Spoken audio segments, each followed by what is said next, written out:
যুদ্ধের আঁচ এখনো পুরোপুরি কাটেনি, কিন্তু এর মধ্যেই আসছে আলোচনার আভাস। ইরানের সঙ্গে যুক্তরাষ্ট্রের একটি বৈঠক আগামী সপ্তাহেই অনুষ্ঠিত হতে পারে বলে ইঙ্গিত দিয়েছেন মার্কিন প্রেসিডেন্ট ডোনাল্ড ট্রাম্প। এই বৈঠকে চুক্তির সম্ভাবনাকে একেবারে উড়িয়ে দেননি তিনি। ধারণা করা হচ্ছে খুব শীঘ্রই তাদের মধ্যে বৈঠক অনুষ্ঠিত হবে।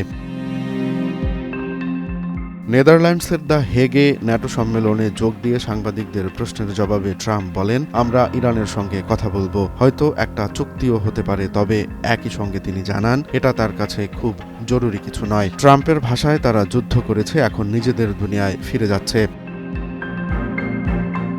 যুক্তরাষ্ট্রের পররাষ্ট্রমন্ত্রী মার্কো রুবিও জানিয়েছেন, প্রেসিডেন্ট ট্রাম্প শান্তিকামী ইরানিদের সঙ্গে আলোচনায় আগ্রহী, তবে আলোচনা কতদূর এগোবে তা নির্ভর করছে সম্পূর্ণ ইরানের আন্তরিকতার উপর। ইরান আন্তরিকভাবে চাইলে কেবল আলোচনা সম্ভব।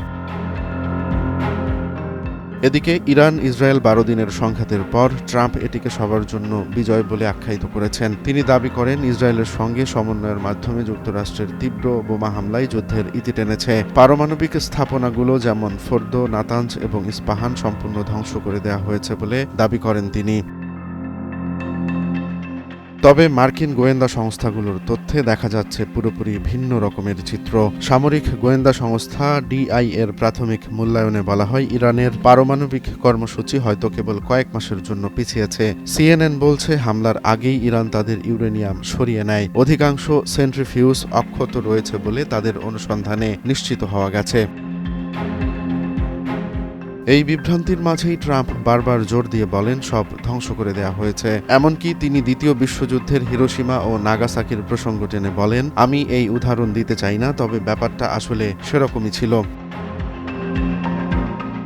এখন প্রশ্ন উঠছে, এই সংঘাতের পর ইরান কি তবে সত্যি শান্তির পথে ফিরবে, নাকি এই বৈঠক শুধুই রাজনৈতিক কৌশলগত কোনো উদ্যোগ? অন্যদিকে যুক্তরাষ্ট্র কি ইরানের ওপর চাপিয়ে দেয়া নিষেধাজ্ঞা শিথিল করতে চায়, নাকি নতুন করে আরও কিছু নিষেধাজ্ঞা চাপিয়ে দিতে চায়? সবাই এখন তাকিয়ে রয়েছে আগামী সপ্তাহের সম্ভাব্য দুই দেশের বৈঠকের দিকে। ট্রাম্পের ভাষা কখনো নরম, কখনো কঠোরতা ফুটে উঠছে। ইরানও এখনো পুরোপুরি খোলাসা করেনি তাদের অবস্থান। তারা কি করতে চাচ্ছে তাও বোঝা যাচ্ছে না পুরোপুরি। যুদ্ধ শেষে শান্তির টেবিলে বসা কি আদৌ সম্ভব হবে, নাকি এটি নতুন করে অন্য কোনো উত্তেজনার সূচনা করবে? এই প্রশ্নই এখন আলোচনার কেন্দ্রবিন্দুতে। রোমান্স তালুকদার, নয়া দিগন্ত।